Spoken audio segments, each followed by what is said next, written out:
Magazine Le Griffon, numéro 285, novembre-décembre 2021. En couverture, apaiser les déplacements. Édito du maire à 1 minute. Rubrique L'œil dans le rétro à 2 minutes. Rubrique en action à 3 minutes, avec les principaux sujets suivants: opération territoire zéro chômeur et travaux de la place de la Grille. Rubrique grand format à 27 minutes. Les mesures prises par la ville pour augmenter la place des mobilités douces. Rubrique habiter ma ville à 40 minutes. De la culture dans les crèches et des infos pratiques. Rubrique quartier à 53 minutes, les conseils citoyens, 4 artistes pour une belle rencontre. Rubrique expression à 58 minutes. Rubrique échappée belle, culture à 1h07 minutes, sport et loisirs 1h19 minutes, avec les 40 ans du cercle et l'histoire de la cathédrale. Le Griffon, magazine de la ville de Saint-Brieuc, novembre-décembre 2021, numéro 285. Comme un frémissement, par Hervé Guillard, maire de Saint-Brieuc, vice-président de Saint-Brieuc Armor Agglomération. Nous sentons depuis quelques mois qu'un vent nouveau souffle sur la ville. Le marché de l'immobilier est très dynamique. Les logements trouvent preneur très rapidement. Le nombre d'autorisations d'urbanisme déposées est en forte augmentation. Pour la première fois depuis des années, il y a davantage de commerces à ouvrir qu'à fermer. Nous avons mis à l'honneur le mois dernier, à l'École des Beaux-Arts, des professionnels des arts visuels qui se sont récemment implantés à Saint-Brieuc. Pendant cette première année de mandat, nous avons créé des liens solides avec nos partenaires et amorcé la mise en œuvre de notre projet. Il nous faut confirmer et amplifier ce mouvement tous ensemble. Art Rock, c'était bien Art Rock, dans un format repensé pour la crise sanitaire, en salle, sur 12 jours et 2 week-ends, devant 9000 spectateurs. Avec ses coups de cœur, ses ovations, sont pleins d'émotions. Retrouver la foule, même en intérieur, vibrer en concert, applaudir à tout rompre, s'ouvrir à la danse, qui a tout l'air d'une performance. Retrouver les arts numériques. Yel aura donné à cette édition inhabituelle une belle présence sur scène et à travers les artistes qu'elle nous a fait connaître. Chapeau bas à l'équipe de Wild Rose qui a fait, défait, refait, bref, tout fait pour que cet art rock ait lieu et nous remplisse de joie. Rendez-vous désormais les 3, 4 et 5 juin 2022 avec plus de liberté, de fêtes, de passion et de découvertes artistiques. Zéro chômeur, des emplois utiles. À Saint-Brieuc et Ploufragan, des chercheurs d'emploi imaginent leurs activités futures, adaptées à leurs compétences et contraintes, utiles à la population. Et ce n'est pas une utopie. En photo, Sylvie Le Guével et les bénévoles des associations accompagnant Sylvie, Saab, Cécile et les autres qui travaillent à créer leurs emplois au village. L'opération Territoire zéro chômeur de longue durée part d'un postulat. D'un côté, des personnes sont durablement privées d'emploi tout en ayant des compétences. De l'autre, des besoins ne sont pas pourvus. Et au milieu, l'État finance le chômage. Il s'agit donc de créer une entreprise à but d'emploi, EBE, sur un petit territoire restreint. Des chercheurs d'emploi s'inscrivent dans la démarche, imaginent des activités qu'ils seraient en capacité et auraient envie de faire. Elles devront répondre à des besoins non encore pourvus. Les salariés de la future EBE travailleront à temps choisi et seront rémunérés au SMIC. L'État redirige son financement vers cette activité. Localement, 4 associations se sont mobilisées pour ce projet. Adalea, qui le porte, Emmaüs, ATD Carmonde et le Secours catholique. L'agglomération a retenu la candidature d'un territoire, Saint-Brieuc-les-Villages et Ploufragan des Plaines-Villes au Châtelet. Il comprend 2 quartiers prioritaires, des activités, 400 demandeurs d'emploi de longue durée. Un premier groupe de chercheurs d'emploi s'est constitué à Varon. Avec Sylvie Le Guével, chargée de mission à Adalea, il a lancé quelques idées d'activités. Un lieu convivial de restauration dans le quartier, un accompagnement des personnes âgées, une aide à la mobilité, la gestion des déchets et encombrants, du maraîchage, le tout en pratiquant des tarifs sociaux. Ouvrez les guillemets. L'activité ne compte pas pour moi, témoigne Cécile Marié. Je cherche une entreprise bienveillante. Je ne veux plus y aller avec la boule au ventre. Je veux travailler autrement. Je me demande d'abord ce que je peux apporter aux autres et donc à moi. C'est pour ça que je m'investis dans ce projet. Fermez les guillemets. Saab Seif Abdallah garde des séquelles de sa dernière expérience professionnelle. « Il me faut un travail adapté à mon handicap, à mi-temps, dit-elle. Cette situation est fréquente. Chacun a ses contraintes, mais personne n'est-il employable, énonce Sylvie Le Guével. Zéro chômeur donne la possibilité de rebondir. Cécile, Saab et les autres sont heureux d'en aider d'autres en participant à la création de ces emplois. C'est très valorisant. On reprend confiance, disent-ils. Il reste encore beaucoup de travail pour monter le dossier 2BE, le faire labelliser. Mais l'exemple de Moléon, dans les Deux-Sèvres, et de ses 78 salariés donne de l'enthousiasme. En encadré, Humanistes, les villes et CCAS de Saint-Brieuc et Ploufragan sont engagés dans la démarche, ainsi que les acteurs de l'emploi et de l'insertion. On est complètement dans l'innovation sociale et dans un projet humaniste, commente Stéphane Leher, conseiller délégué sur ces questions à la ville. La priorité pour les démunis, c'est bien l'emploi. Au cœur de l'innovation technologique, 55 start-up de Bretagne, des Pays de Loire et d'autres régions présenteront leurs projets et innovations technologiques au public le 13 novembre au Carré Rosengart. Toujours plus de start-up venues d'horizons plus lointains seront présentes à Grand Ouest Innovation. Pour Jean-Charles Minier, qui dirige Bed Armor Entreprises, cet événement permet de bien positionner Saint-Brieuc et son territoire dans le domaine de l'innovation technologique, dit-il. Une start-up peut innover dans tous les domaines. La diversité des projets présentés, dont une dizaine du territoire, en témoignera. Des cosmétiques à la maroquinerie, en passant par les matériaux composites. Parmi eux, Mathieu Floury, jeune ingénieur en informatique, électronique et robotique, développe sa société ST Éducation. Son appli peut être utilisé en classe et en famille. Ouvrez les guillemets. J'ai commencé à créer cette appli il y a 5 ans, pour ma petite sœur, avec des exercices mathématiques ludiques.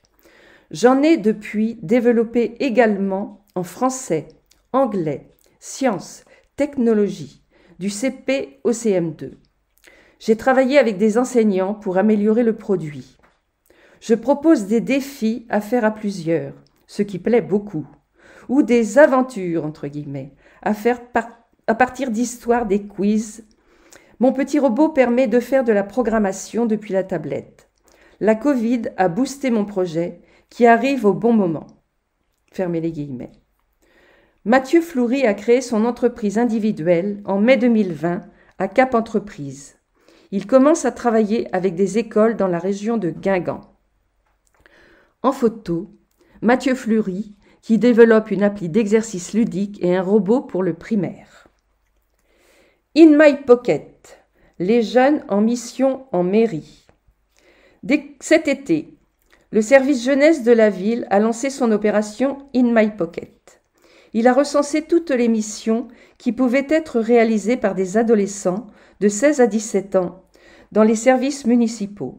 Rangement des livres et nettoyage des rayonnages à la bibliothèque, ramassage des déchets et déjection dans les rues, distribution de tracts, désherbage avec les espaces verts, etc.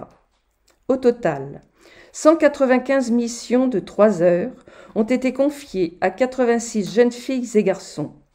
Chacun était rémunéré 15 €, le tarif réglementaire pour ce type d'intervention. Les adolescents ont ainsi pu se faire un peu d'argent de poche, mais surtout découvrir des services et leurs réalités ainsi que des métiers. Ils ont échangé avec les agents qui ont pu apprendre à mieux les connaître. Ouvrez les guillemets, ça s'est très bien passé. Nous sommes très contents. Nous avons reçu de bons retours des jeunes et des parents, dit Thomas Courcou, qui suit ce dispositif au sein du service jeunesse. Il se poursuit à toutes les vacances scolaires pour 330 missions au total à l'année. En photo, une des missions, rangement et nettoyage à la bibliothèque. Des projets à soutenir. Un triporteur pour les personnes âgées des Capucins. Une fresque de street art qui sera réalisée par Just Do Paint. Enfin, un casque de réalité virtuelle aux vertus relaxantes pour le bloc opératoire d'Yves Le Foll. Ces 3 projets innovants et améliorant le confort des patients sont retenus par le groupement hospitalier du territoire d'Armor pour être financés par son fonds LIAM. Vous pouvez les soutenir. En photo, un triporteur véhiculant 2 personnes. Le grand face-à-face. France Inter a choisi Saint-Brieuc pour l'émission Le grand face-à-face qui sera diffusée le samedi 4 décembre à 12 h. D'ici la présidentielle, Ali Badou, Natacha Polony et Gilles Finchelstein engagent le débat dans les régions sur des thèmes qui traversent notre société. Ce jour-là, l'écologie avec l'écrivain et militant Cyril Dion. L'émission sera enregistrée en public le vendredi 3 décembre à 17 h. Entrée libre dans la limite des places disponibles sur présentation du pass sanitaire. Des objets adaptés pour aider les gens. Matteo Berthelot et 3 amis ont créé Question, une association inventive qui conçoit des objets adaptés pour faciliter le quotidien. Matteo Berthelot est lycéen en terminale à Chaptal. Ce qui le caractérise le plus, son grand sourire, une belle énergie et une très grande aisance d'expression. Avec 3 amis, Ernesto Le Goff, Nathan L'Oncle et Kylian Bigard, il a fondé Question. L'association a été lauréate des bourses Je veux pas, j'ai projet de la ville de Saint-Brieuc et Zéphyr de l'agglomération. Nous pensons à ce projet depuis que nous sommes collégiens, raconte Matteo. Grâce à une imprimante 3D, nous imaginons et fabriquons des objets adaptés pour faciliter le quotidien des personnes, qu'elles soient en situation de handicap ou pas. Nous voulons juste aider les gens, trouver des solutions personnalisées à toutes les problématiques sans discrimination, dit-il. Ils ont notamment créé un support pour coupe-ongles utilisable d'une seule main. Ils ont d'autres idées. Une béquille rétractable de 40 cm que l'on pourrait ranger dans un sac. Un vide-poche pour accoudoir de fauteuil roulant. Nous recevons les personnes intéressées au local de l'association pour voir si nous sommes en mesure de leur trouver une solution leur correspondant, poursuit Matteo. Nous mettrons ensuite les plans des objets en réseau participatif afin que tout le monde puisse en profiter, poursuit-il. Grâce aux bourses obtenues, l'association s'apprête à investir dans une nouvelle imprimante 3D. En photo, Matteo Berthelot dans son atelier. Grille, un lieu de vie, du végétal. Le nouveau projet de la place de la Grille s'est enrichi des apports des briochins pendant la concertation, notamment en termes d'animation et de végétalisation. Il reste à finaliser certains points techniques en tenant compte des contraintes.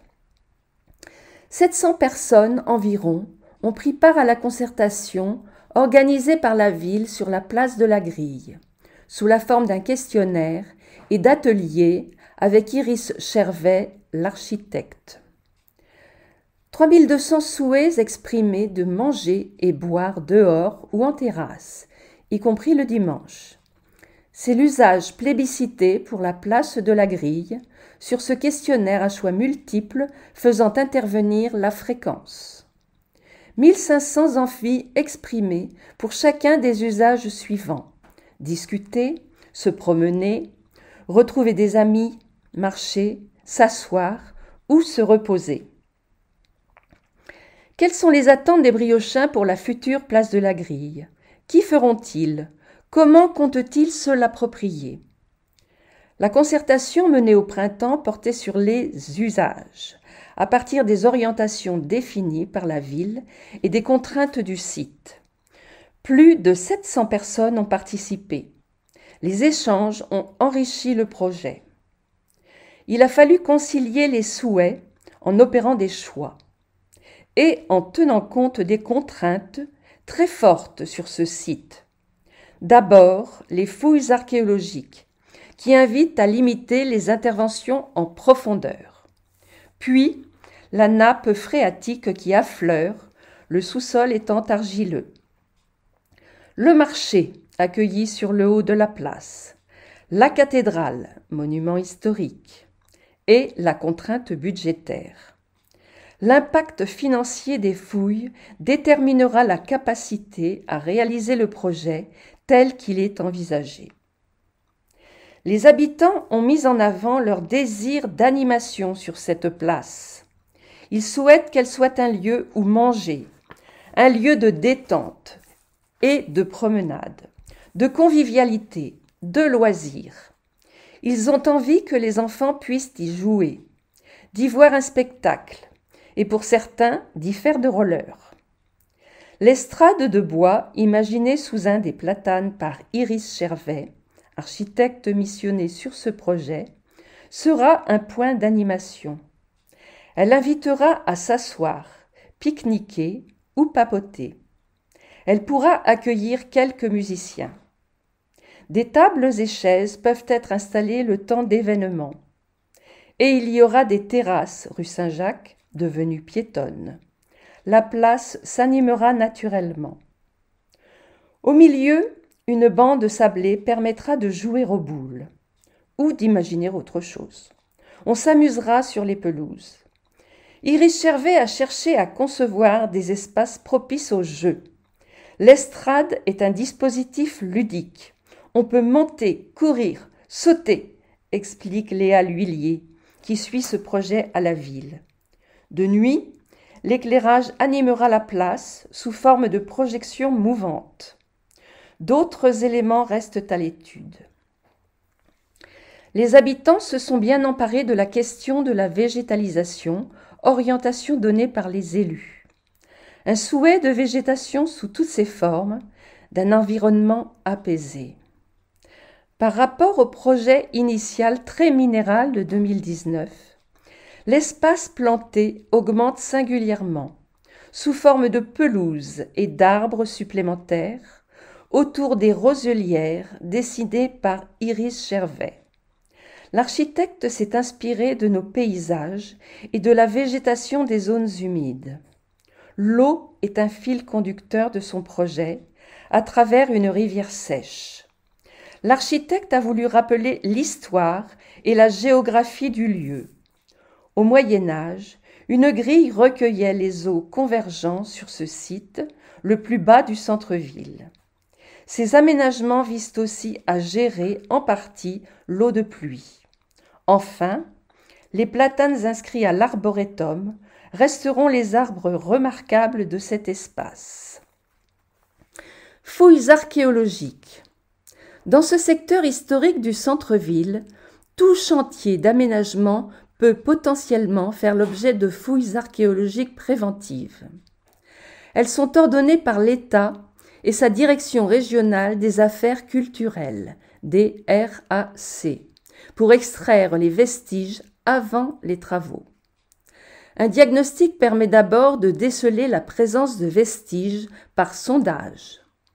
Là où c'est le cas, en fonction de la profondeur du chantier, des fouilles archéologiques sont menées. Elles sont financées par la collectivité réalisant l'aménagement. Le coût peut être élevé. Il peut y avoir des incidences de planning. Sur la place de la Grille, des fouilles ont été menées en 2019 à l'endroit du chantier de bassin d'interception que l'agglomération réalise en ce moment sur le bas de la place. Les fouilles restent à mener pour le reste du site. La DRAC va décider de l'emplacement exact des fouilles selon le programme de travaux présenté par la ville. Cette dernière tient compte de cette contrainte dans certains de ses choix. Par exemple, il n'y aura pas de fontaine à eau, très demandée, car elle nécessiterait un local technique en sous-sol. Les arbres seront plantés à des endroits où il ne sera pas nécessaire de fouiller. Les matériaux sont étudiés au regard du projet, de leur coût, mais aussi du procédé de construction, nécessitant de creuser plus ou moins. La ville finalise ses études techniques complexes, avec, en tête, la maîtrise du budget. Sur la photo, à l'été 2020, les fouilles préventives menées avant le chantier du bassin d'interception des eaux sur le bas de la place. Des places pour stationner voitures et vélos, un arrêt de bus, des sanitaires, des conteneurs pour les ordures ménagères. Les demandes liées à la vie quotidienne ont été nombreuses. Elles sont en cours d'étude, en tenant compte des contraintes d'espace et de fouilles archéologiques. Plan local d'urbanisme intercommunal, PLUI. Participer. La concertation sur le PLUI est ouverte jusqu'en 2023. Ce document réglementera le droit des sols pour permettre un développement équilibré du territoire. Chacun est concerné et peut s'exprimer. Adapter notre développement aux capacités de notre milieu naturel, redynamiser les villes et bourgs, conserver des terres agricoles, faciliter les déplacements de tous, organiser la production de logements sur tout le territoire. Le PLUI traduit le projet d'aménagement et de développement durable, PADD, à l'échelle de l'agglomération pour les 10 à 15 prochaines années. De grandes orientations définies après concertation et diagnostic. Il garantit la cohérence et la complémentarité du développement de chaque commune de l'agglomération briochine. Le PLUI réglementera le droit des sols de chaque parcelle, publique ou privée. Il fixera les règles d'urbanisme qui s'imposent à tous, communes, particuliers, professionnels. Chacun est donc invité à participer à la concertation qui se poursuit jusqu'en 2023. Une exposition se tiendra du 30 novembre au 30 décembre 2021 au jardin d'hiver de l'Hôtel de Ville. Tous les documents sont en ligne sur le site internet de Saint-Brieuc-Armor Agglomération, rubrique Comprendre l'agglomération, consultable au siège de l'agglo et au service urbanisme de la ville rue Poulain-Corbion. Les Villes Dorées, un nouveau quartier intégré à Sainte-Thérèse. Le groupe Réalité a lancé la construction de son projet des Villes Dorées, rue Lafayette, à l'emplacement de l'ancienne clinique du littoral, désormais démolie. Elle sera menée d'ici 2024 et changera tout un quartier.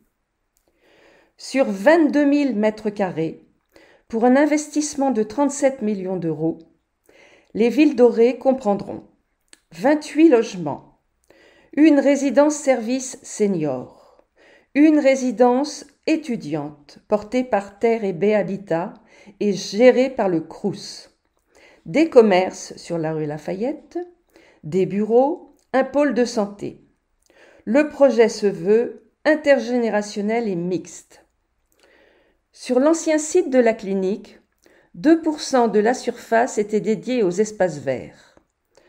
Nous aurons 50% d'espace en pleine terre, dit le directeur général. Les placettes et cheminements doux assureront une ouverture sur le quartier. Le stationnement est prévu en bâtiment aérien. Une partie du béton issu de la déconstruction sert à réaliser les plateformes des immeubles. Les eaux pluviales seront gérées par des noues. Pour le maire, Hervé Guillard, il importe que ce nouveau quartier soit, ouvrez les guillemets, connecté au futur Balzac, qui est conçu comme une cité-jardin. Ce projet témoigne de l'intérêt des investisseurs pour Saint-Brieuc. Fermez les guillemets. Une photo illustre le futur quartier dans son environnement. Destination Portugal, chez Avo Manuel. Du poulet ou des travers de porc marinés épicés, cuits à la braise de la churrasqueira. Du bacalao à Brás, sa morue, ses pommes de terre et oignons. Ça sent bon la cuisine portugaise chez Avo Manuel, 10 rue de la Corderie. Ce traiteur spécialisé propose chaque jour des plats différents de son pays, servis chauds. Entre morue, sardines, poulpes, viandes et desserts. On a envie de faire goûter nos spécialités à tout le monde, dit Kevin Diaz. À 17 ans, Kevin est le jeune patron de cette enseigne. J'ai toujours eu envie de travailler, comme mon grand-père qui a commencé tout petit. Le nom que nous avons choisi, Avo Manuel, entre guillemets, grand-père Manuel, fermez les guillemets, lui rend hommage, dit-il. En cuisine, Zita a formé Odette et Vincent avec tout son savoir-faire. La sœur de Kevin prend en charge la communication. Les Portugais de Saint-Brieuc connaissent déjà l'adresse, tout comme les voyageurs qui ont envie de retrouver les saveurs d'un séjour au Portugal. Tous les autres sont bienvenus. En photo, l'équipe soudée autour de l'amour du Portugal. L'Œil en Seine. C'est la 3e boutique en Bretagne de ce nouvel opticien indépendant qui vend des petites marques de créateurs, dit-il. Sébastien Colombel mise sur le conseil pour adapter les lunettes à la vue, au visage et à la personnalité de chacun, avec sa collègue Marie Lebec, un magasin au décor de pierre et de métal situé 4 rue Michelet. Enseigne nationale. En octobre, Maison 123 ouvre un magasin de prêt-à-porter féminin rue Saint-Guillaume. Cet automne, Kraft va installer un magasin de décoration intérieure. C'est aussi cette rue que le Danois Normal, produit de la vie quotidienne, a choisi pour son implantation à Saint-Brieuc début 2022. Dans le chapitre grand format, transition écologique, apaiser les déplacements, développer la marche et le vélo, permettre des alternatives à la voiture individuelle. L'objectif de la ville est avant tout d'apaiser les déplacements pour un mieux vivre en ville au profit des plus vulnérables, explique l'élue Blandine Clessens. Cela passe par différentes actions pour dessiner la ville de demain. Notre grand principe, c'est l'apaisement, pour favoriser le bien-vivre en ville pour tous. Nous voulons rendre l'espace public aux enfants, permettre aux plus vulnérables, aux personnes à mobilité réduite ou âgées, d'accéder à cet espace. Saint-Brieuc n'en sera que plus attractive. Il ne s'agit pas d'interdire la ville aux voitures, les gens peuvent en avoir besoin, mais de rendre le partage de la voirie plus équilibré et l'espace plus agréable, explique Blandine Clessens, adjointe en charge des déplacements doux et de la transition écologique à la ville, vice-présidente de l'agglomération. Pour elle, il importe de fixer un cap, aller vers la ville à 30 km/h, augmenter la part de la marche et du vélo dans les trajets quotidiens, faire reculer la voiture et favoriser le bus. C'est également plus respectueux de l'environnement.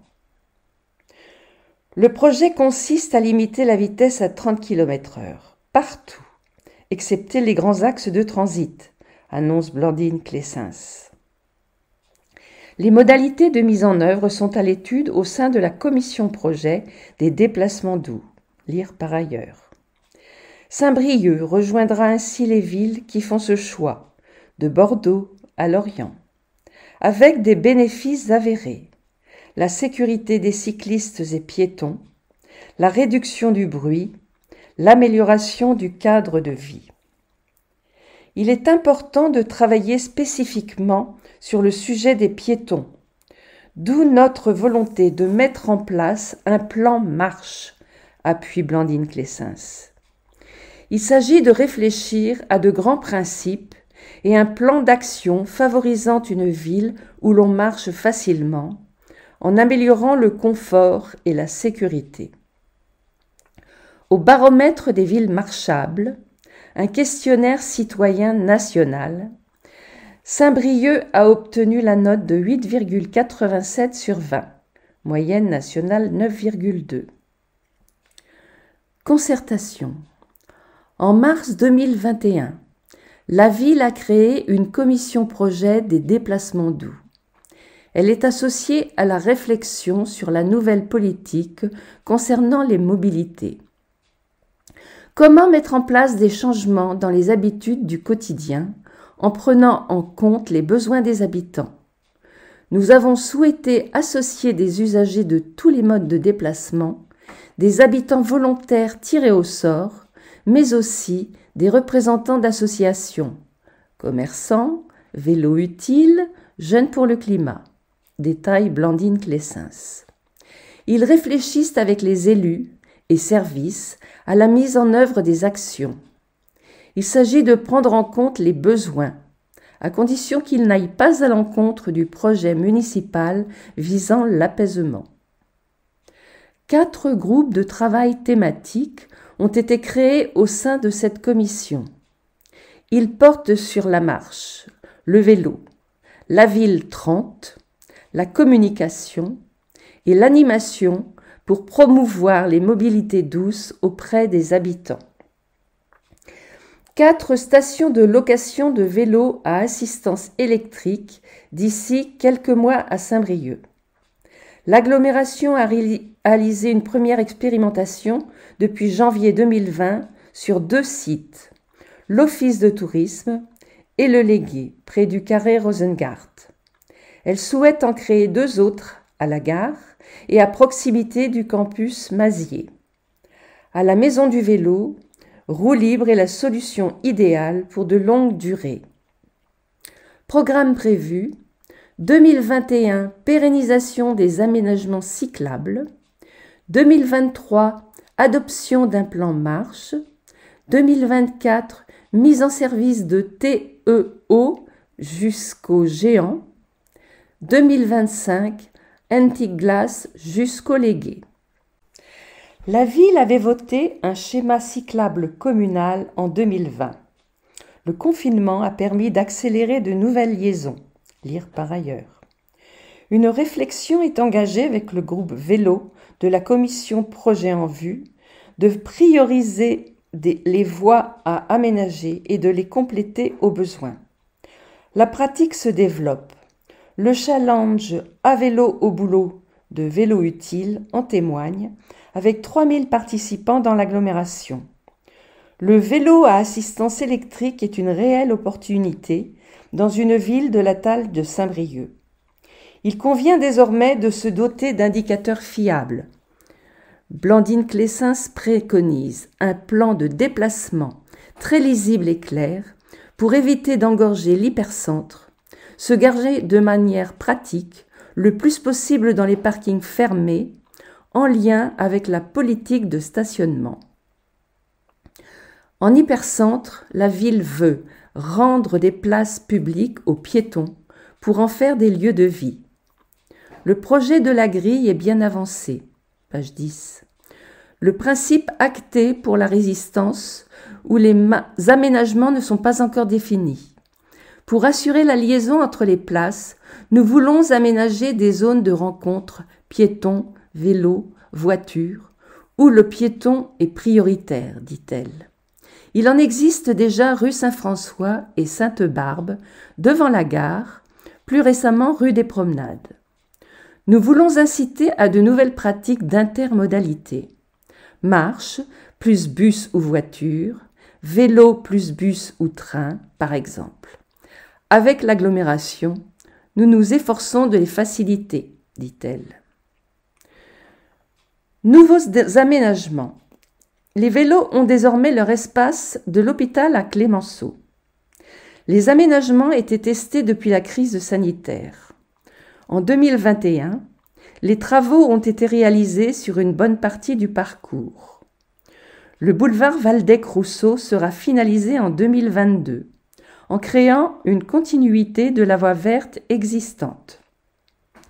Dans le cadre du schéma cyclable, de nouveaux aménagements seront réalisés rue Henri Becquerel, dans la continuité de Paul Bert.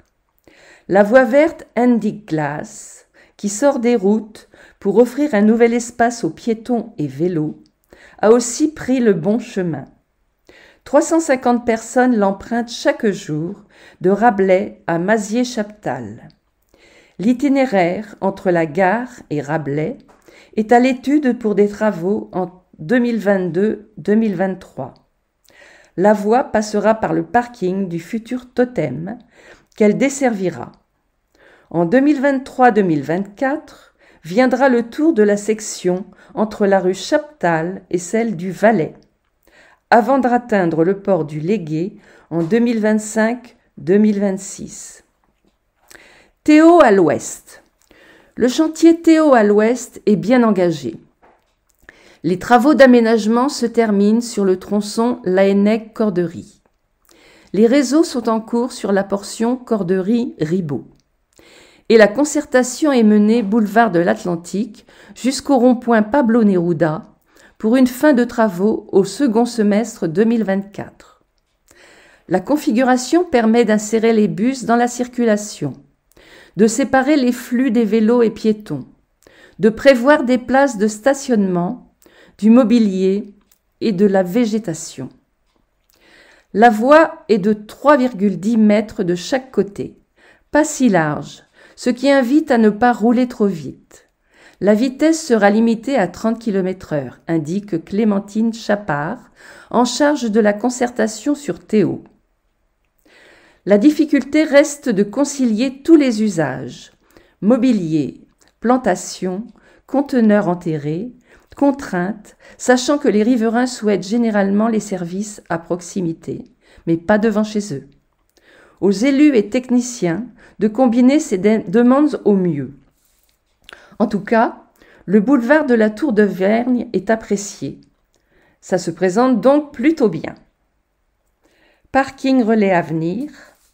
À l'est, un parking relais provisoire vient d'être mis en place à la station Avenir. Il est gratuit. Sur la ligne Théo, le bus met 7 minutes pour rejoindre le centre-ville, avec une fréquence de 10 minutes, plus rapide que la voiture. À terme, la ligne aura ses 2 parkings relais à chaque extrémité, avec une fréquence toutes les 8 à 10 minutes. Vélo utile.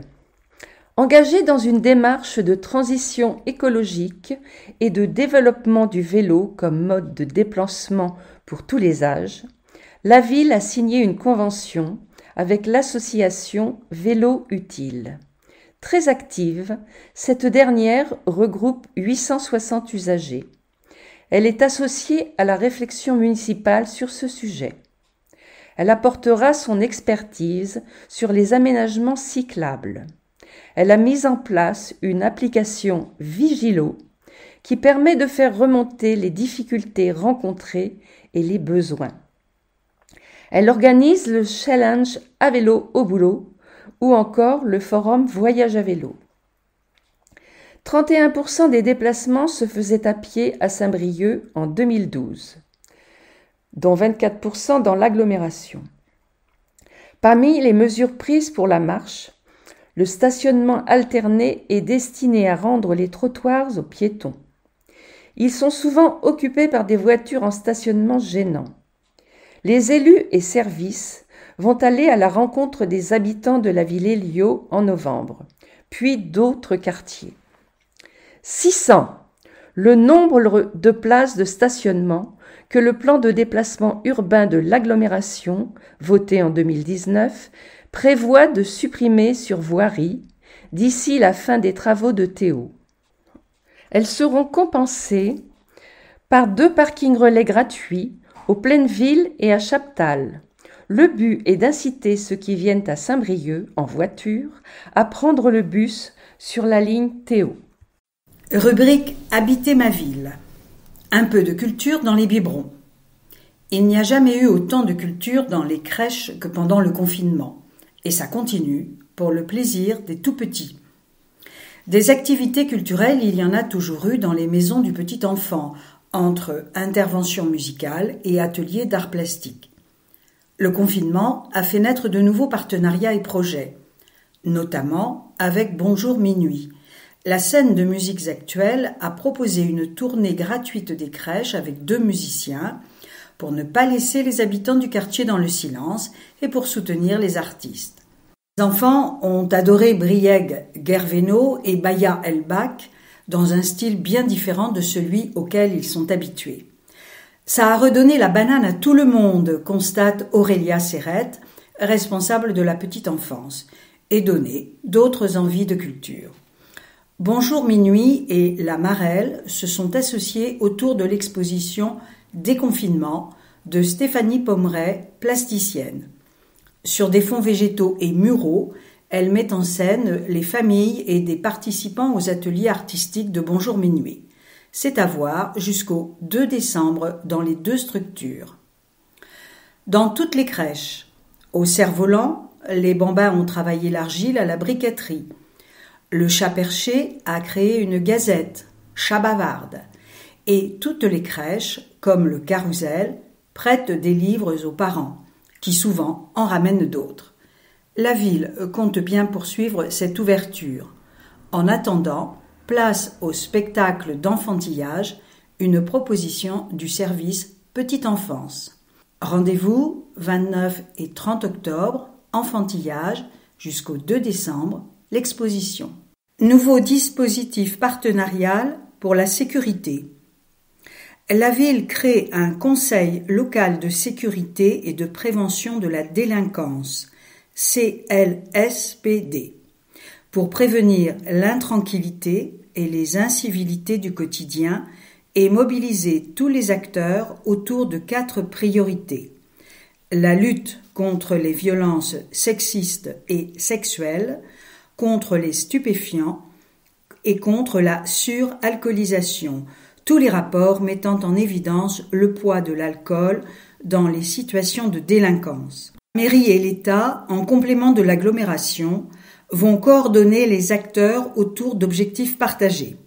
Suivant les thématiques, contribueront les polices nationales et municipales, le procureur de la République, les acteurs sociaux, éducatifs et sanitaires, les associations de prévention spécialisées ou encore les associations étudiantes et les commerçants afin de mettre en place des actions concrètes. Une intervenante sociale intervient déjà au commissariat pour accompagner au mieux les victimes de violences. Les horaires de la police municipale ont également été prolongés le week-end en soirée.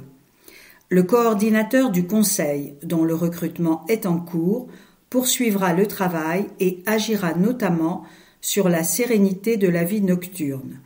L'objectif sera aussi d'assurer une prévention sociale auprès des personnes en difficulté et des familles grâce à un travail collectif et un partage d'informations. Rubrique Habiter ma ville. Saint-Brieuc au quotidien. Sport et vie associative. Au sein de la direction municipale de la jeunesse, des sports et de la vie associative, les sports et la vie associative sont désormais installés 6 terres rue Maréchal Foch, place de la Madeleine. Leur organisation est revue. Un service mené par Loïc Bénard a en charge la gestion des locaux associatifs et sportifs. Il coordonne l'entretien des bâtiments, les chantiers et le schéma directeur des équipements. L'autre, conduit par Cindy Buchou, s'occupe du développement de la vie associative et sportive à travers notamment les partenariats, les manifestations et subventions. Quant au service jeunesse, il sera localisé au Champ à l'ouverture de l'espace jeunesse début 2022. Sylvain Leloup assure la direction de l'ensemble. Une photo pour illustrer cet article avec les principaux acteurs ainsi que l'élu en charge du sport et de la vie associative, Thierry Stiefvater. 85. Les personnes de plus de 85 ans ont apprécié la distribution de petites douceurs au cœur de l'hiver l'an dernier. Elle est renouvelée durant la première quinzaine de décembre sur inscription. Un coupon-réponse sera distribué par courrier en novembre. Les élus, les volontaires de la réserve citoyenne et les agents du CCAS et de la ville se feront un plaisir de venir à la rencontre des aînés qui se seront fait connaître. Les trottoirs, c'est chacun de nous. Dans les quartiers, les agents municipaux nettoient régulièrement les voies. Dans une ville qui affiche déjà 4 étoiles au baromètre de l'Association des villes pour la propreté urbaine, l'entretien des trottoirs relève des riverains. C'est inscrit dans le règlement de voirie. Ils sont invités à retirer les herbes folles un peu envahissantes ou, en fin de vie, à tailler la végétation qui dépasse en hauteur. L'hiver, à dégeler ou déneiger devant chez eux, à ramasser ce qui traîne et que les autres auront pris soin de ne pas jeter. Cheminées à surveiller. Quand une cheminée se dégrade, des éléments risquent de tomber, de blesser des passants ou d'abîmer des biens. Le propriétaire est seul responsable. La ville est souvent obligée de prendre des arrêtés de péril, poser des protections et mettre en demeure. Mieux vaut faire vérifier sa cheminée et sa toiture régulièrement par un couvreur. La dégradation n'est pas toujours visible depuis le sol. Des poubelles à rentrer. Les poubelles de déchets ménagers sont à rentrer le plus vite possible après la collecte. Au plus tard, le soir même, si vous travaillez ou êtes absent dans la journée. Les conteneurs encombrent les trottoirs et gênent le passage des piétons, notamment celui des personnes à mobilité réduite, avec poussette ou âgées. C'est particulièrement le cas dans les rues où les trottoirs sont étroits. Quand c'est possible, positionnez votre conteneur mis sur cours, mis sur trottoir. Rubrique « Habiter ma ville ». 40 ans de pompes funèbres publiques et éthiques. Anniversaire. Le service public est né il y a 40 ans de la volonté de la ville de proposer un service de qualité à tout le monde à des tarifs raisonnables. Avant 1981, l'activité de pompes funèbres de Saint-Brieuc était concédée par la ville à une entreprise privée, alors en situation de monopole. Adjoint au maire, André Gassel avait eu à s'occuper d'obsèques dans sa famille. Les pratiques commerciales et les prix élevés l'avaient étonné. Ouvrez les guillemets. On nous proposait d'abord le cercueil le plus cher, contrairement à ce qui était prévu dans la convention. Quand on vient de vivre un décès, on peut être un peu décontenancé. Fermez les guillemets. André Gassel a œuvré pour la création d'une régie municipale en s'appuyant sur les exemples de Brest ou Lorient. Le maire, Yves Le Foll, avait fixé les objectifs. Des tarifs moins élevés, un équilibre financier hormis une dotation de démarrage de 300 000 €, un service de qualité pour tout le monde. Une éthique intacte. Fonctionnant bien, cette régie municipale a pu investir dans des équipements, notamment un crématorium à Saint-Brieuc. Le monopole a pris fin en 1993. La concurrence est devenue exacerbée à Saint-Brieuc, ce qui a motivé la création d'une société d'économie mixte, SEM, permettant de s'ouvrir aux autres communes du territoire. Ouvrez les guillemets. Sous délégation de la ville, les pompes funèbres intercommunales associées ont gardé toute l'éthique et les objectifs qui prévalaient depuis la création de ce service public, fermez les guillemets, précise Yannick Lecam, conseiller municipal délégué et président de la SEM. Elle continue à améliorer ce service grâce à la formation continue des professionnels, notamment concernant la personnalisation des hommages. Ouvrez les guillemets, toujours avec beaucoup de dignité et d'humanité. Fermez les guillemets. Et en investissant récemment, dans la rénovation des salons funéraires ou encore dans le salon des retrouvailles pour l'accueil des familles. Rubrique Habiter ma ville. Poubelle marron, tous les 15 jours en janvier. À compter du 1er janvier 2022, la collecte des déchets non recyclables sera réalisée une fois tous les 15 jours. C'est d'autant plus important de bien trier. Chaque habitant de l'agglomération trie 71 kilos par an contre 42 kilos au niveau national. Ça fonctionne bien. Le volume de la poubelle marron, celle du tout venant, a bien diminué, si bien que les bennes ne tournent plus à plein. À compter du 1er janvier, le conteneur tout venant sera ramassé tous les 15 jours, comme le jaune, contre une fois par semaine actuellement. Saint-Brieuc-Armor Agglomération entend ainsi optimiser la collecte et harmoniser les pratiques à l'échelle du territoire. Certaines communes sont déjà à ce régime, par exemple dans le Goëlo. Ouvrez les guillemets, ça se passe très bien, c'est juste une habitude à prendre, on a suffisamment de place dans chaque poubelle. Fermez les guillemets, témoigne Catherine, habitante de Binic, sensible au tri depuis toujours. Le tri, c'est une des solutions avec la réduction des emballages, le compostage, l'eau du robinet. D'autant que 2024 sera l'année de mise en œuvre de la redevance incitative. Une part du tarif sera forfaitaire, l'autre liée aux pratiques de chacun. Info plus, des ambassadeurs du tri de l'agglo passeront chez les habitants à partir de janvier 2022. 84% des déchets arrivant chez Généris sont recyclables, 16% des erreurs de tri. 30% de la poubelle marron pourrait être recyclée. Savez-vous bien trier ? Quelques exemples de déchets qui trop souvent ne se retrouvent pas dans la bonne poubelle. Ça va dans la jaune, barquette alimentaire en polystyrène, pot de yaourt, paquet de chips, sachet plastique, couvercle de bocal. Ça ne va pas dans la jaune, couche-culotte, mouchoir en papier et essuie-tout, objets en plastique, par exemple jouets, qui vont à la déchetterie, casseroles, à la déchetterie. Rubrique Côté quartier. Ramlati, nouvelle médiatrice des conseils citoyens. Avec les partenaires de la ville, Ramlati Moya s'attache à relancer des conseils citoyens contraints de réduire leur activité durant la crise sanitaire, avec une envie, faire participer à nouveau les habitants. Ces dernières années, les 3 conseils citoyens, formés d'habitants, de structures et associations, ont mené différentes actions dans les quartiers prioritaires.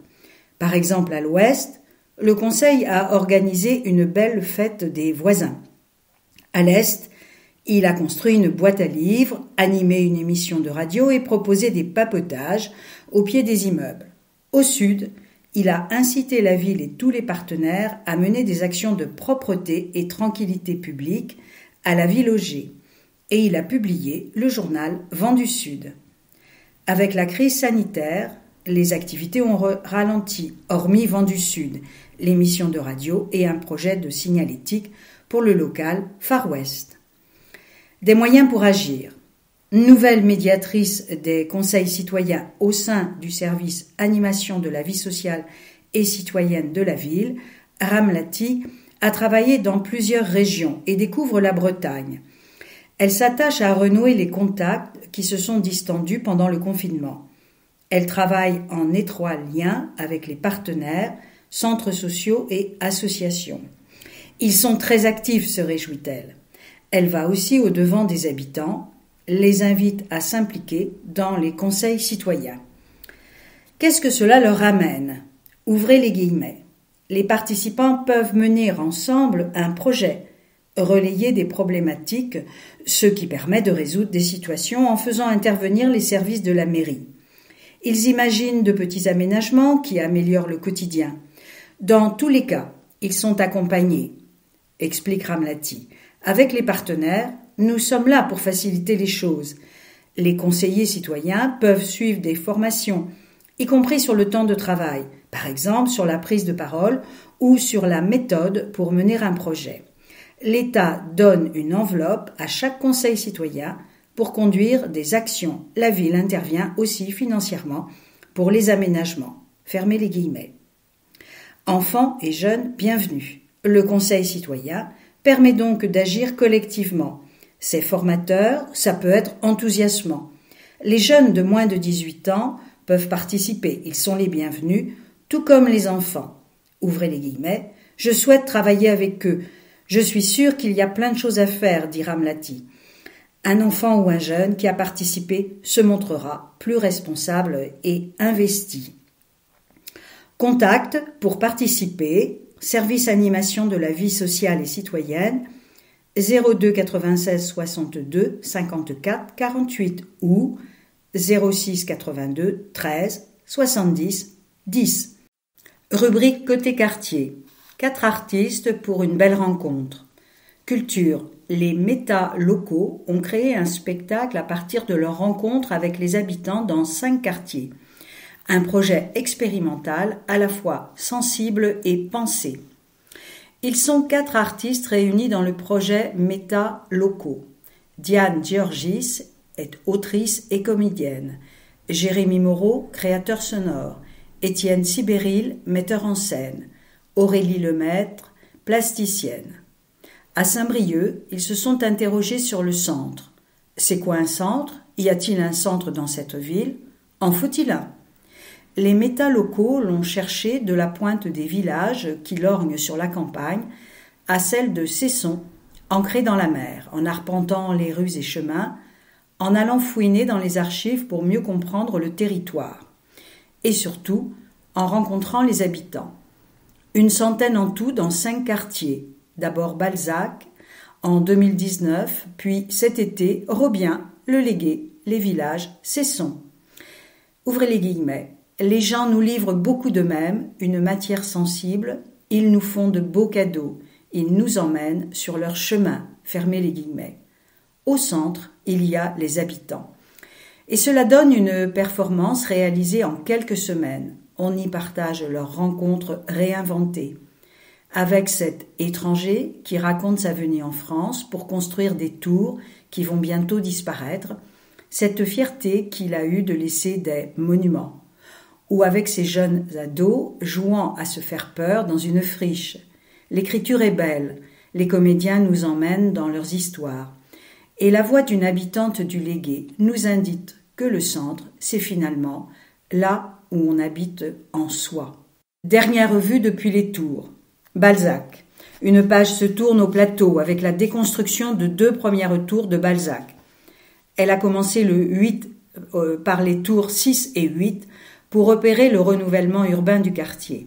Avant de mener à bien ce chantier, Terre et Baie Habitat et ses partenaires ont convié les habitants à des journées de rencontres autour de cet événement. Ils ont pu visiter le quartier avec les archives municipales, revoir ou découvrir les logements et profiter de la vue depuis le dernier étage, sur la vallée, sur Plérin et sur la mer. On voit loin. C'est d'ailleurs ce qui a donné l'idée d'un belvédère dans le nouveau projet d'aménagement. Les visiteurs ont pu participer à différentes animations avec tous les acteurs du quartier, centre social, MJC, université, petits débrouillards, qui restent mobilisés tout au long des travaux et après. Enfin, les habitants en recherche d'emploi ont notamment eu l'occasion de rencontrer les entreprises opérant la déconstruction en vue de participer à cette dernière. Rubrique Expression, la majorité. Semer l'avenir.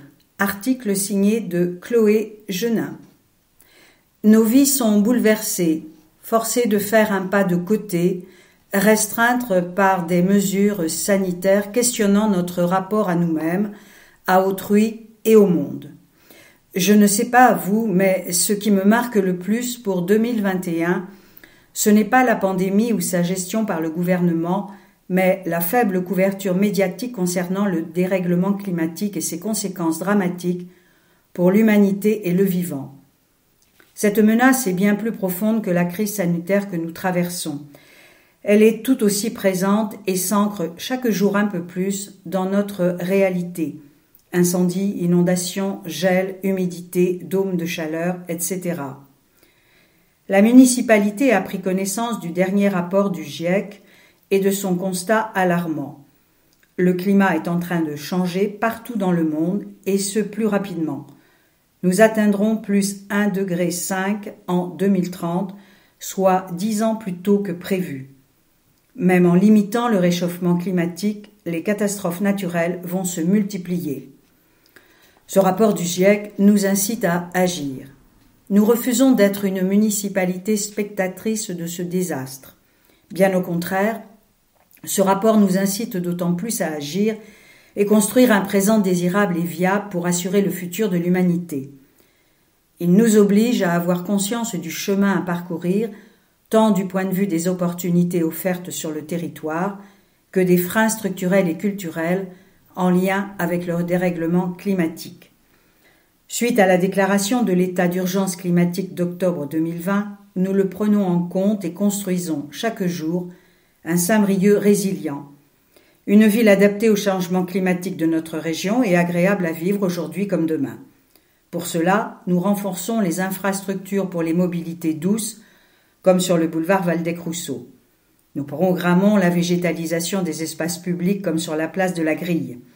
Et nous leur redonnons une fonction de lieu de rencontre et de dégustation, avec des arbres fruitiers par exemple. Des énergies citoyennes. Nous réduisons les dépenses énergétiques des bâtiments administratifs et avons planifié la mise en service d'énergie renouvelable sur la commune. Concernant la gestion de notre impact carbone, nous allons inscrire la ville dans une démarche de type labellisation climat, air, énergie, ex-site énergie, proposée par l'ADEME. Nous sommes convaincus que tous les citoyens et citoyennes sont source d'espoir, d'idées et de projets menant l'avenir de la ville. Nous favorisons les moyens permettant l'émergence de notre action comme la conférence de Rob Hopkins et les budgets participatifs.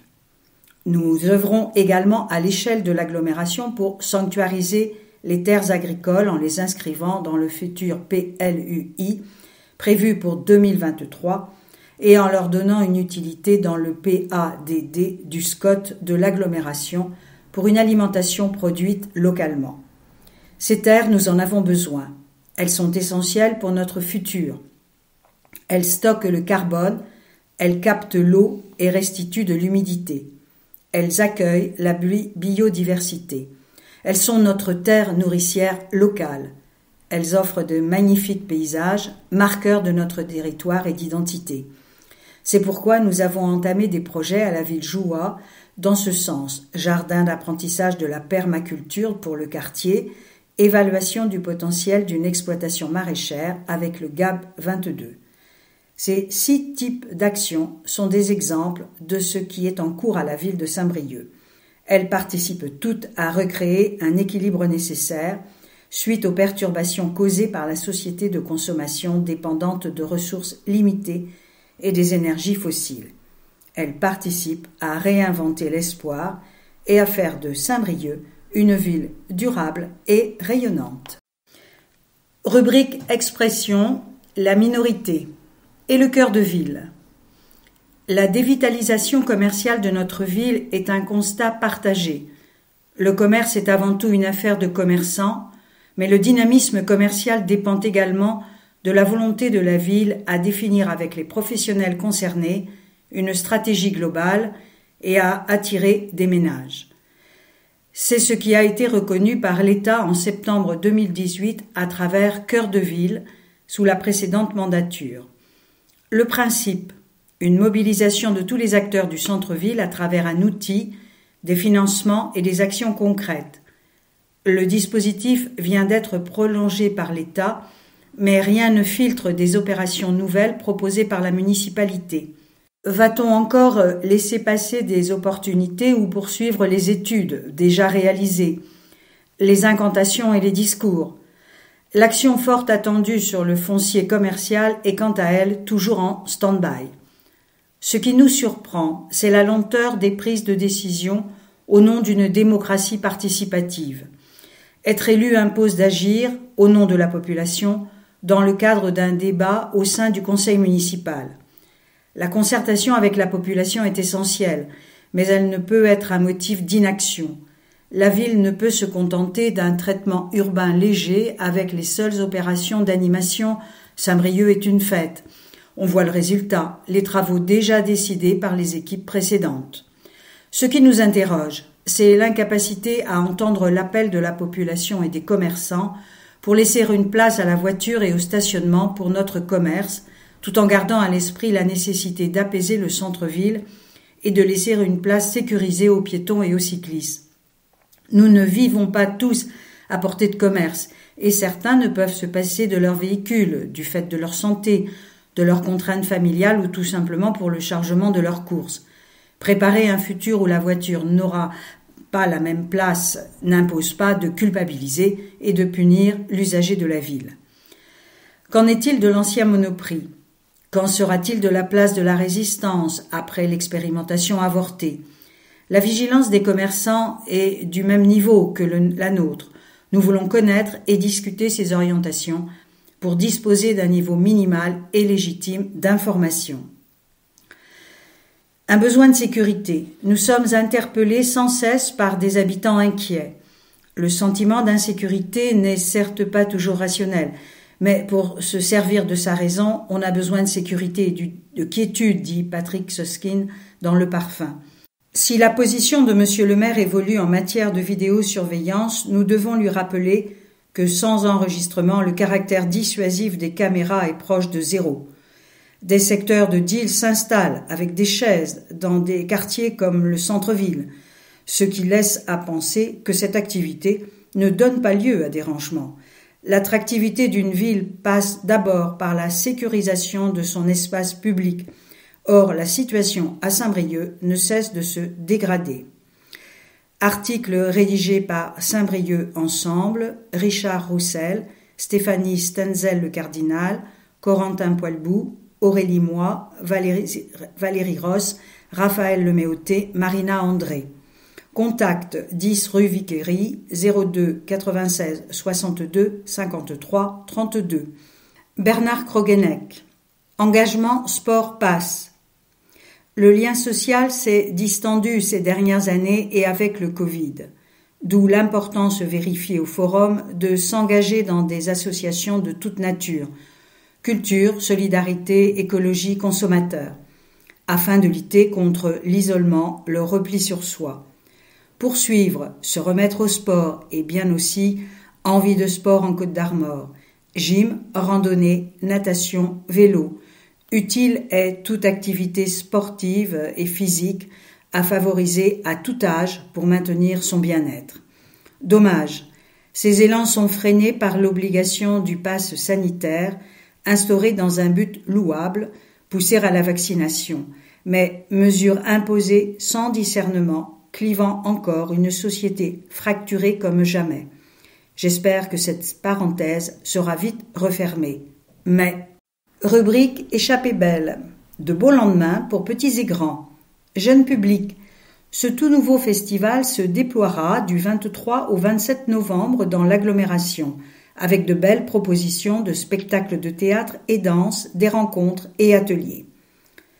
L'association de Beaux Lendemains est née, ouvrez les guillemets, de l'envie de créer un événement festif autour de spectacles de danse et de théâtre à destination de la petite enfance, des enfants et des ados à Saint-Brieuc et dans son agglomération, indique Eric Menneson de la compagnie AK Entrepôt, chargé de la direction artistique. Car nous souhaitons retrouver avec enthousiasme du sens, de la beauté et du rêve. Il s'agit d'ouvrir une porte à la génération qui vient, fermez les guillemets. Le festival s'appuie sur un vaste réseau de partenaires, des théâtres, centres culturels, le musée d'art et d'histoire, les bibliothèques, mais aussi des MJC, centres sociaux, associations ou communes excentrées. À voir à 9 mois, 6 ou 15 ans et plus. En tout, une quinzaine de propositions artistiques, spectacles et petites formes ponctueront les 4 jours du festival du 23 au 27 novembre, avec un temps fort, le 27 à Saint-Brieuc. La compagnie Hippolyte, à mal au cœur, présentera L'Endormi, un récit rap et une ode à la vie à Bonjour Minuit. La compagnie Scapa mêlera théâtre et peinture au musée d'art et d'histoire dès 9 mois. Des lectures, des rencontres avec Sylvain Levet, auteur associé du festival, et de nombreuses actions culturelles seront également au programme. Ouvrez les guillemets. Nous avons souhaité que chaque proposition artistique accueillie dans le festival soit couplée avec une action culturelle pour un groupe d'habitants, de scolaires ou extrascolaires, poursuit Eric Manson. Nous voulons donner la possibilité d'être tour à tour spectateurs et acteurs. Nous estimons important de créer du lien. Fermez les guillemets. Parmi elles, dans le quartier de la Croix-Saint-Lambert, la danseuse Pauline Maluski interviendra auprès des périscolaires et des jeunes du cercle. Ces derniers intégreront le défilé Flash Mob, prévu le 27 novembre à Saint-Brieuc, avec d'autres habitants. Déborah Lény, comédienne du spectacle entre guillemets « Une miette de toit », jouée pour les enfants de la crèche et les enfants du périscolaire de l'Établette, conduira des interventions artistiques avec ce public.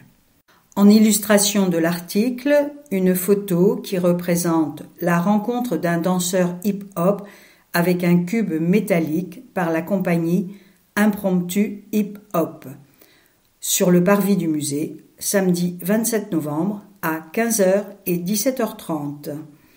Temps fort, le 27 novembre, dernier jour du festival, s'annonce foisonnant avec de multiples spectacles à Saint-Brieuc, à la Passerelle, au musée, à l'Office des retraités briochins, au Jardin d'hiver, la chapelle Lamennais. De nombreuses formes impromptues seront proposées en différents lieux du centre-ville. Un grand bal est prévu dans l'enceinte de la scène nationale et un défilé flash mob dans les rues de Saint-Brieuc, ainsi que des lectures des textes de Sylvain Levet par 3 comédiens à la bibliothèque André Malraux. Info plus, 15 spectacles, 37 représentations dans 7 communes, 20 partenaires. Rubrique Culture. La compagnie AK Entrepôt, au plus près du public. Théâtre. La troupe briochine a dû faire face aux annulations induites par la pandémie, mais a poursuivi sa mission artistique en imaginant des formes nomades. La compagnie briochine AK Entrepôt est connue pour ses créations et pièces autour du langage chorégraphique, scénographique et plastique à destination de la petite enfance et de l'adolescence. Ouvrez les guillemets. Depuis 2016, je travaille par cycle de création autour d'un thème que je décline selon l'âge auquel je m'adresse, précise Laurence Henry, metteur en scène de la compagnie, toujours avec un partage du processus de création avec le public. Fermez les guillemets. À l'instar de Tomber en amour, qui sera joué le 27 novembre à la Passerelle dans le cadre de Beau lendemain. Travail d'écriture. Le confinement a été un bouleversement pour la troupe. Ouvrez les guillemets. Même si ça a été l'occasion de donner forme au festival de Beau lendemain, auquel nous pensions depuis longtemps, les lieux d'accueil, théâtre, collège ou lycée où nous intervenions pour des résidences annulaient ou reportaient. Personnellement, même si j'ai travaillé à l'écriture de Tomber en amour, je me suis sentie inutile. Mais quand on a retrouvé le chemin du plateau et l'équipe, fin juin, ça m'est apparu comme une évidence, l'endroit des possibles. Fermez les guillemets. Et cette année, AK Entrepôt a aussi retrouvé le festival Off d'Avignon. Le deuxième confinement a même poussé la compagnie à se réinventer. Ouvrez les guillemets.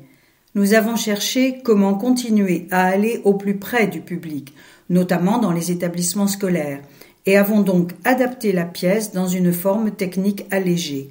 Ça nous a confortés dans l'idée d'imaginer des formes nomades, dans l'esprit d'une mission de service public, fermez les guillemets, avec des retours émouvants des élèves. La compagnie vient de finaliser une nouvelle création, Mot premier, qui a été présentée en octobre à Pordic. La musique savante accessible à tous avec l'ensemble Astrolabe. Musique. L'Astrolabe est une toute jeune formation créée à Saint-Brieuc par Julie Mercier, une musicienne briochine chargée d'action culturelle à l'Orchestre national d'Île-de-France, et Lucas Alcock, contrebassiste. Cet ensemble est formé de musiciens enthousiastes issus des meilleurs conservatoires européens, pressés de partager leur passion. Ils mettent en avant de grands compositeurs classiques comme des artistes méconnus et proposent des interprétations innovantes. Ils jouent sur des instruments anciens, ils ont envie de créer des passerelles entre passé et présent. Ils veulent surtout rencontrer tous les publics, y compris les plus éloignés. Ils profitent de leur temps de répétition pour tisser des liens, notamment avec les écoles. Ouvrez les guillemets, nous voulons faire découvrir cette musique et en donner le goût aux spectateurs de demain. Nous avons pensé ce projet comme un projet de territoire. Fermez les guillemets. C'est à Saint-Brieuc que l'ensemble Astrolabe, soutenu par la ville, mène sa première résidence à la Villa Carmélie. Il donnera des concerts vendredi 26 novembre à 20h, chapelle Saint-Yves, le 27 à Saint-Malo et le 28 à 15h en l'église de Langueux. Au programme, un travail autour du Septuor de Beethoven, mis en miroir avec le Septuor de Berwald. Rubrique Échappée belle. Posture de femme en liberté au musée. Innovation. Le groupe de parole Posture de femmes travaille avec le musée sur la question des genres en vue de créer une salle nouvelle par son contenu et sa muséographie. Une démarche novatrice. Le musée d'art et d'histoire de Saint-Brieuc est avant tout un musée de société. Il fait dialoguer le passé et le présent autour de questions qui agitent le monde. Sa rencontre avec Posture de Femmes s'est faite en 2018 lors d'un muséo mixte où l'on invente collectivement des projets. Lors de ce week-end, la thématique des genres a émergé de manière forte. Avec la belle ouverture qui la caractérise, l'équipe du musée a souhaité travailler avec ce groupe de parole en vue de créer une salle. Sabrina, Hélène, Nathalie et les autres ont commencé par se créer un vocabulaire. Dans les galeries et les collections, elles ont pu observer des postures de femmes, des postures corporelles, politiques, sociales, et un rapport à l'homme. Sardinière au travail, mère, modèle posant selon le regard de l'artiste. Scène de mythologie où la femme se trouve livrée à l'oppression. Des représentations nouvelles de femmes dans leur diversité, en liberté. Autant de représentations qui ont alimenté leurs réflexions. Elles ont étudié les angles morts du patrimoine, comme on y réintroduit les femmes, libres de genre et de toute contrainte. Elles ont écouté des podcasts, se sont nourries d'art et de pensée. Elles ont beaucoup discuté, partagé des expériences, exprimé des désaccords. C'est la richesse du groupe qui n'est pas militant. Elles construisent avec le musée un projet de salle qui offrira une muséographie nouvelle sur un thème très actuel. Elle reflètera ces riches échanges. Elles en ont conscience. C'est une démarche démocratique et participative exceptionnelle que le musée mène là. Une seconde vie pour la bibliothèque d'Iser de Holo. Littérature. Poétesse reconnue, Iser de Holo a laissé derrière elle ses poèmes, une œuvre traduite dans plusieurs langues et des souvenirs émus. Mais aussi sa bibliothèque, 4000 à 5000 ouvrages de littérature, philosophie, art et musique, que cette passionnée de littérature avait choisi et parfois annoté. Il constitue un patrimoine à part entière que le groupe d'éducation nouvelle entend protéger et conserver avec l'accord de Tanguy de Holo, fils de l'auteur. L'association a installé cette bibliothèque dans son nouvel espace à Curie. C'est dans ce décor que le GEN anime désormais ses ateliers. Ainsi, comme celle qui fut bibliothécaire à Saint-Brieuc en avait exprimé le souhait, les livres d'Iser de Holo sont accessibles à tous. Ces manuscrits sont déposés aux archives municipales. Iser de Holo est une figure de la culture briochine. Cette Galloise, née en 1925, décédée en 2013, s'est installée à Saint-Brieuc en 1958 après 2 décennies passées à Bréhat. Elle y a rencontré l'écrivain Louis Guilloux. Elle a commencé à écrire en français et publié son premier livre en 1964 aux éditions Follavoine. Rubrique Échappée belle. Acteurs et utiles. Portrait croisé. Le cercle fête ses 40 ans en novembre. Rencontre avec Alain Touzé de la première génération et avec Malo Canton, un jeune qui a trouvé sa voie au cercle. Alain Touzé fait partie avec Henri Le Bougeant des administrateurs qui étaient là au tout début du cercle. Tous deux ont présidé l'association. En 1981, Alain arrivait dans le quartier et avait envie de jouer au foot. Ouvrez les guillemets. Le comité de quartier de la Croix-Saint-Lambert avait étudié les besoins des gamins qui réclamaient des activités sportives. Du foot s'était mis en place, puis une association, le Cercle. Ce qui m'a intéressé dans ce club, c'est qu'il s'inspirait des méthodes lambalaises, avec une gestion collective. Les joueurs devaient prendre en charge la vie de l'association, l'administration, l'encadrement.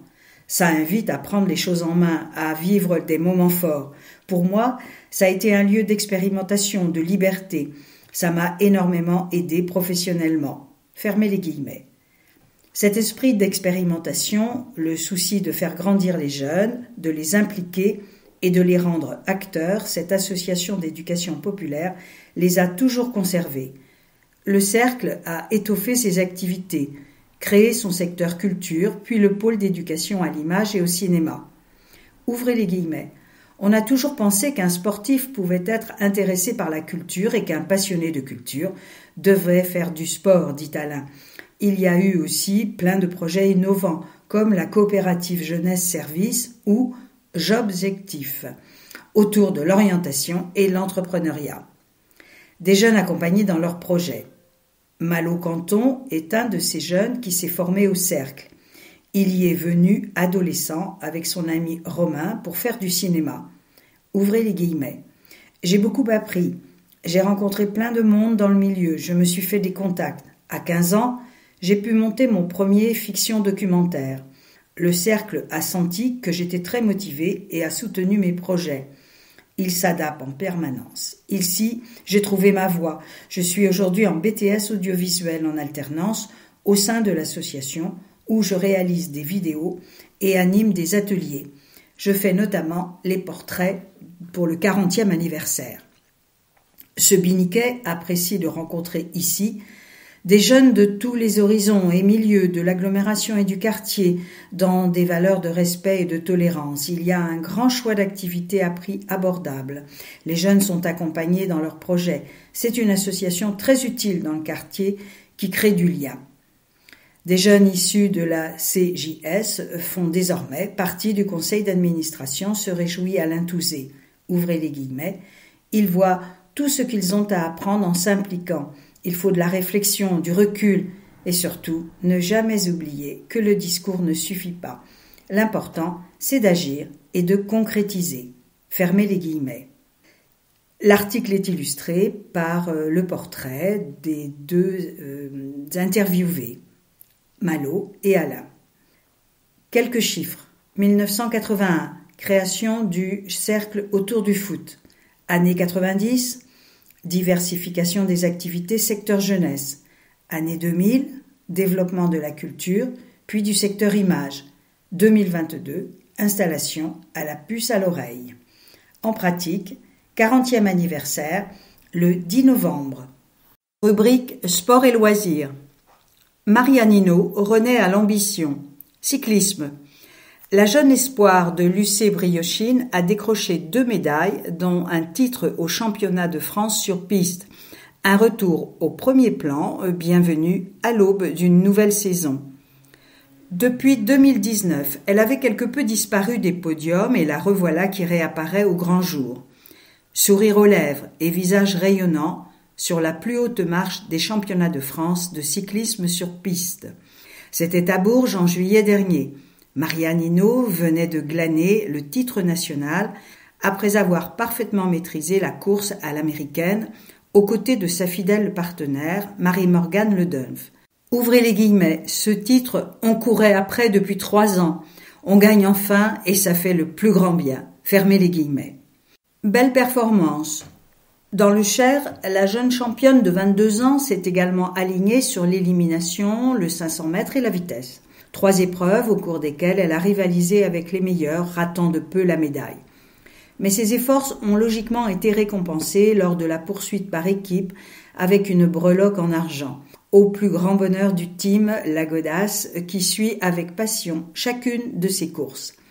Au sortir d'une longue période de disette et d'inactivité, due en partie à ses études en communication digitale, Marianne Hinault revient progressivement dans l'allure. Ouvrez les guillemets. « Je retrouve l'appétit et l'envie de rouler », savoure la fille de Sébastien, ancien coureur professionnel. « J'espère réaliser une belle saison en 2022 et je compte bien mettre toutes les chances de mon côté pour réussir. Le cyclisme féminin est en pleine évolution et mon rêve est d'intégrer une équipe professionnelle dans les années à venir. » Fermez les guillemets.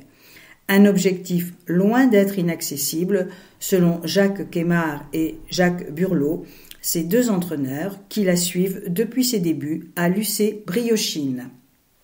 Arthur Pilard, ça promet. BMX, champion d'Europe et finaliste des mondiaux, le pilote de Saint-Brieuc a réalisé la meilleure saison de sa carrière. Une place de remplaçant aux Jeux olympiques de Tokyo, une première participation à la finale des mondiaux, un double titre de champion d'Europe individuel et par équipe, champion de France du contre-la-montre, quelle année 2021. Ouvrez les guillemets. Je ne m'attendais pas à de tels résultats. Fermez les guillemets, avoue le pilote de Saint-Brieuc, BMX, victime de fractures au poignet et coude il y a 2 ans. Cette blessure m'a fait gagner en maturité. Elle m'a permis de comprendre qu'il fallait travailler dur pour réussir. Je me suis aussi forgé un gros mental. Fermez les guillemets. À l'aube d'une nouvelle saison, Arthur Pilard rêve désormais d'autres sommets tout en étant focalisé sur les Jeux olympiques de Paris 2024. Ouvrez les guillemets. On est à 3 ans de l'échéance et ça arrive très vite, fermez les guillemets, glisse le natif de Vannes qui a décidé de rester fidèle aux couleurs de Saint-Brieuc. Tant que je m'y sentirai aussi bien, j'y resterai. Un club qui, grâce à ses pilotes, reste tout en haut du classement. Rubrique échappée belle. Le foot en marchant fait ses premiers pas. Nouveauté. Vous n'avez plus vos jambes de 20 ans, vous souhaitez toujours taper la balle. Découvrez le foot en marchant et gardez la forme. Ouvrez les guillemets. C'est difficile de ne pas courir, on joue différemment en faisant travailler sa tête pour bien se déplacer, et mine de rien, c'est physique. Fermez les guillemets. Au terme de la séance d'initiation proposée par le Stade Briochin, chaque joueur livre ses commentaires, heureux de découvrir une nouvelle discipline qui lui convient parfaitement. Ouvrez les guillemets. On a pris de l'âge et des kilos. Il n'est plus question de courir comme Kylian Mbappé. Alors, on va à notre rythme et on prend du plaisir dans le jeu.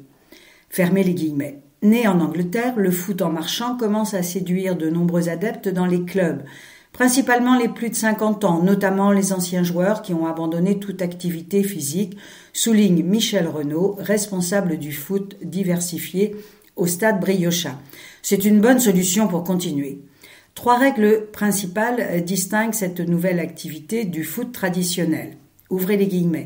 Interdiction de courir, pas le droit au contact et 3 touches de balle maximum, explique Charles Escanet, conseiller technique départemental. Elles permettent d'inclure les seniors, les personnes souffrant d'un problème physique ou en situation de handicap. Fermez les guillemets. Cette pratique favorise la santé cardiovasculaire, aide à lutter contre l'arthrose et l'ostéoporose chez les femmes. Ouvrez les guillemets. 2 fois 10 minutes sur une moitié d'un grand terrain, c'est suffisant. Le joueur ne s'arrête pas de marcher, il est toujours en mouvement. Fermez les guillemets. De la gymnastique à la salle Briseux. Équipement. Le gymnase Briseux est désormais dédié à la gymnastique pour le club olympique briochin, le cercle Sainte-Thérèse et les scolaires. Il était urgent de reloger le COB en raison de la vétusté de la salle Saint-Benoît. Quant au CST, il n'aura plus à ranger son matériel comme il devait le faire à la Croix-Rouge.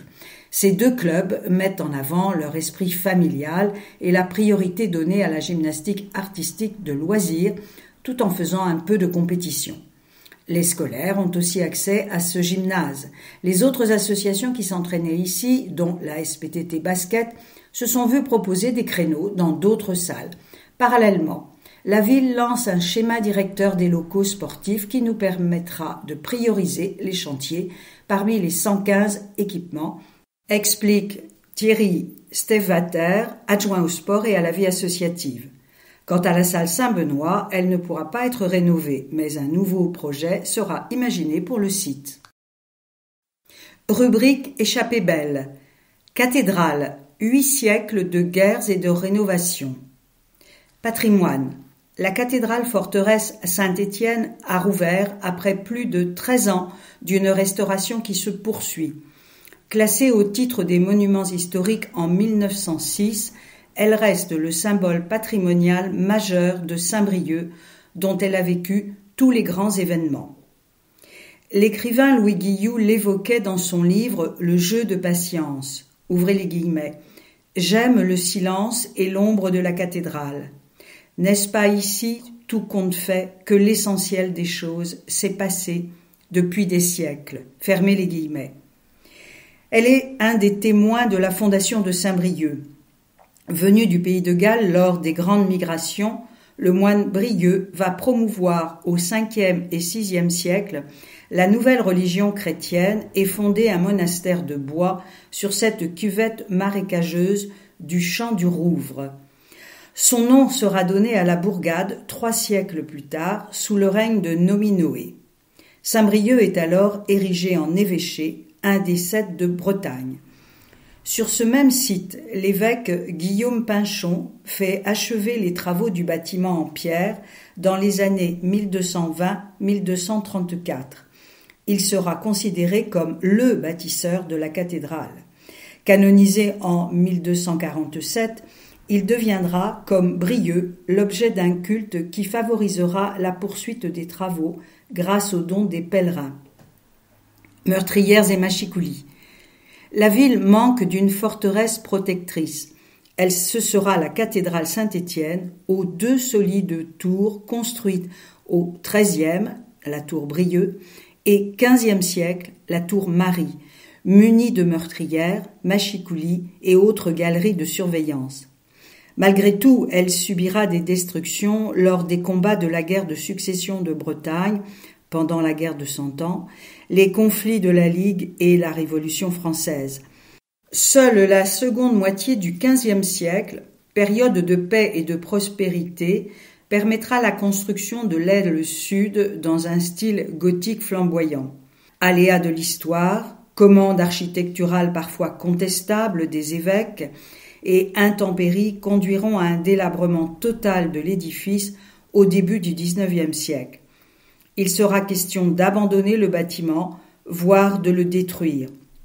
Il faudra tout le XIXe siècle et l'influence des idées d'un Eugène Viollet-le-Duc pour le rénover, lui rendre sa vocation et son prestige.